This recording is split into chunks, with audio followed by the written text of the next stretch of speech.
복잡하고 어려운 뉴스를 쉽고 재미있게 풀어보는 알고팡 보고팡 팡팡 뉴스 이어갑니다. 독립언론 오로지 김은혜 기자와 함께 하는데요. 오늘 팡팡 뉴스 주제가 온라인 학교가 궁금해요. 맞죠? 이게 맞아요. 전국적으로 도입될 예정이라고 하는데 온라인 학교 어떤 건지 좀 부탁드릴게요. 설명. 우리가 이제 어릴 때 나중에 미래에 예상되는 그 교실 풍경을 그려보자 뭐 네. 이런 수업 시간에 이런 그림 수업 했던 거 기억이 나는데 그때 항상 등장했던 게 모니터 화면 두고 이제 거기서 이제 모니터 보면서 수업 듣는 이런 방식을 상상만 했었잖아요. 네. 근데 이제는 정말로 본격적으로 좀 그런 일이 이제 열릴 걸로 보여서 오늘 그런 얘기를 하려고 하는데 두 분은 혹시 온라인 학교 좀 어디까지 들어보셨는지 궁금한데요. 와, 온라인 수업은 들어봤는데 온라인 학교는 사실 저 오늘 처음 들었거든요. 네, 저도 이번에 온라인 학교는 처음 듣는데요. 뭐 사이버 대학과 비슷하지 않을까 하는 그냥 추측만 해보네요. 네. 그렇죠. 아마 이게 뭐 고등학생 자녀분 두신 학부모나 아니면 고등학생분들 아니시면 조금 생소할 수 있어서 오늘 주제를 잡아본 건데 일단 교육부가 2025년까지 고교 학점제 이제 도입을 하겠다라고 이제 밝히면서 이 온라인 학교 내용이 이제 등장을 합니다. 그래서 빠르면 올해 하반기, 늦어도 내년도까지는 온라인 학교가 전국 17개 시도에 각 하나씩은 적어도 이제 생길 예정인데요.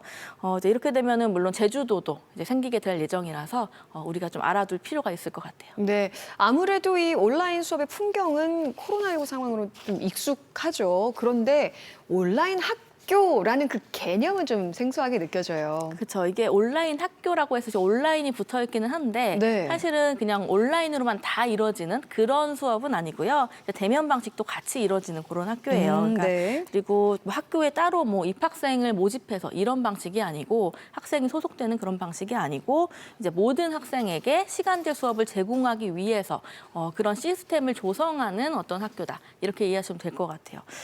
그 시설 같은 게 이제 필요하게 되잖아요. 그러면 강의를 해야 되니까. 그럼 요거는 이제 각 지역별로 남는 시설들, 유휴 시설이라고 하죠. 그런 거를 좀 활용할 예정이고 그리고 수업은 온라인이 기본으로 되지만 필요하다면 오프라인도 같이 할 수 있는 그런 좀 연계 방식을 같이 계획을 하고 있다고 합니다. 네. 이게 이제 본격적으로 활성화가 되면은 제주에서 서울에 있는 수업들을 만약에 좋은 게 있다, 듣고 싶다 학생이 이러면 신청을 해서 들을 수도 있겠고 뭐 제주에서 뭐 부산에 있는 수업도 신청을 할 수 예. 있겠고 이런 좀 연계 방식들도 현재 같이 논의가 되고 있어요. 아, 그러니까 이 각 학교에 소속돼 있는 학생들이 이제 이 고교 학점제를 위해서 수업을 받아야 되는데 사실 이 고교 학점제 시행해서 수업 듣고 싶은 게 많은데 어떻게 해야 되냐 말들이 많았거든요. 그러니까 온라인 학교를 통해서 이제 학생들이 좀 내가 듣고 싶은 수업을 받을 수 있는 거예요. 그러니까 이게 맞아요. 좀 구체적으로 어떻게 진행될 수 있을지도 궁금하고요.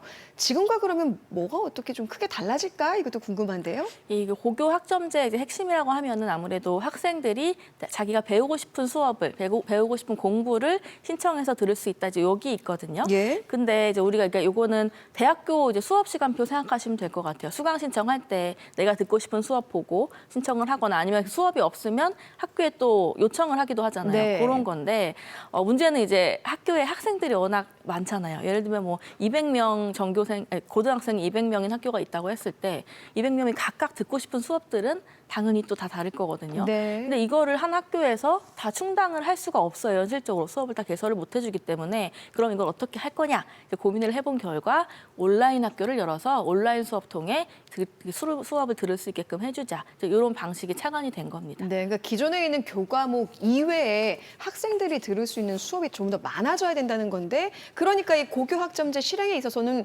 없어서는 안 될 기반이 바로 이 온라인 학교 같습니다. 그럼 현재 온라인 학교가 운영 중인 지역이 있어요? 이게 공교육 차원에서 완전 개설을 한 곳은 아직은 없고요. 예.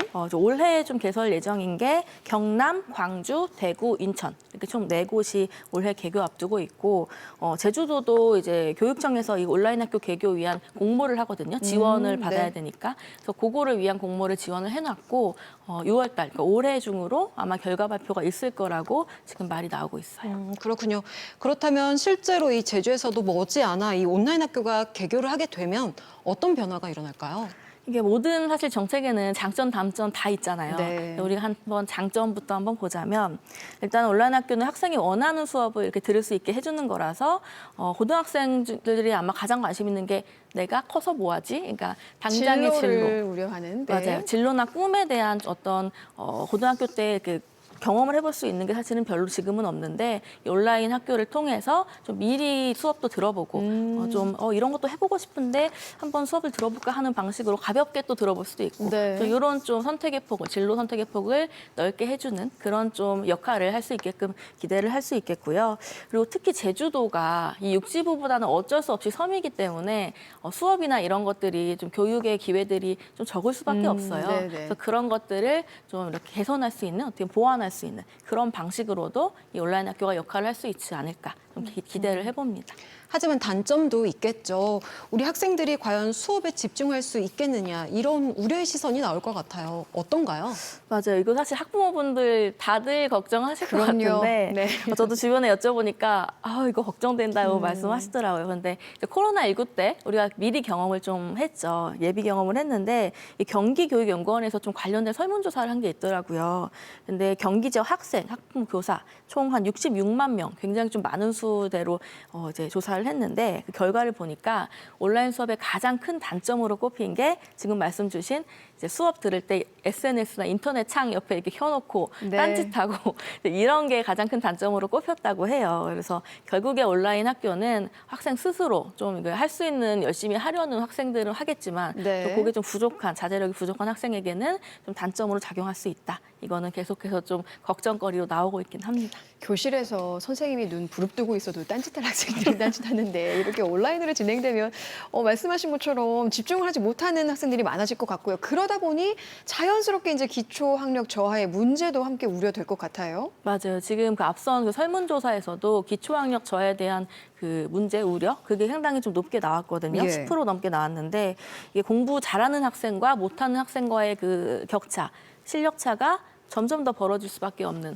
좀 그런 우려가 계속 나오고 있고 예. 사실은 결국에는 이게 공교육에서는 기초학력 저하라는 게 굉장히 큰 문제잖아요. 그렇죠. 공교육에서 어떻게 보면은 이걸 타개하기 위해 만든 게 공교육인데 그게 심해진다는 거는 어떻게 보면 좀 거꾸로 가는 정책일 수도 있어서 이런 부분은 고민은 좀 해야 될 것 같고 온라인 학교 개교 전에 좀 여기에 대한 개선책은 좀 방어책은 뭐가 있을지 조금 더 우리가 얘기를 해봐야 될 필요는 있습니다. 그렇죠. 그리고 이 온라인 수업에서 아무래도 이제 교사와 학생 간의 쌍방향, 양방향 실시간 소통이 어렵지 않을까 하는 생각이 듭니다. 관련된 문제가 있을 것 같은데요. 어떤가요? 맞아요. 이것도 우리 코로나19 때 온라인 수업할 때 좀 예. 학생분들도 경험을 했고 뭐 관련된 보도도 됐고 했던 걸로 맞아요. 아는데 왜냐하면 선생님들이 학생들이 아주 시끄럽게 해서 나중에는 거의 그 음소거를 해버리세요. 학생들 거를. 아, 그렇죠. 네, 그래서 그냥 일방적으로 수업만 진행되고 끝나는 경우도 있었거든요. 맞아요. 이 소통이 네. 안 되는. 그렇죠. 그러니까 그게 이제 온라인 학교가 되면은 어쩔 수 없이 또 이제 대두될 수밖에 없는 문제고 네. 현실적인 문제도 있으니까.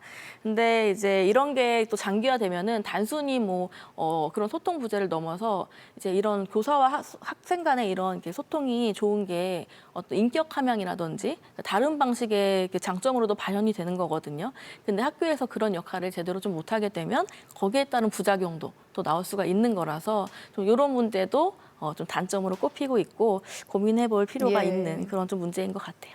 한 가지 좀 더 궁금한 게요. 이 고교 학점제라는 게 결국에는 그 대학 입시를 위한 거잖아요. 그렇죠. 이렇게 온라인으로 수업을 받은 부분에 대해서 평가를 또 어떤 방식으로 할지도 궁금한데요. 거기에 대해서 좀 나온 얘기가 있나요? 지금 아직 뭐 확정이 완전히 예. 많이 나온 건 아니지만 어쨌거나 나오는 거는 우리 뭐 지금 시험 보는 것처럼 그런 방식의 객관식의 수업 그 시험보다는 좀 아무래도 그 대학교에서 보는 논술 시험 같은 거 있죠. 네네. 그러니까 내가 그 지식을 완전히 습득을 했느냐 이제 그거를 이제 물어보는 목적이 있겠죠. 어떻게 보면 좀 철학적인 질문이 나올 수 있는 예, 거고 그런 방식의 그 시험이 되지 않을까 좀 예측은 하고 있고 또 이게 평가를 해야 되잖아요 교사들이. 네. 그럼 그 교사의 역량도 중요하거든요.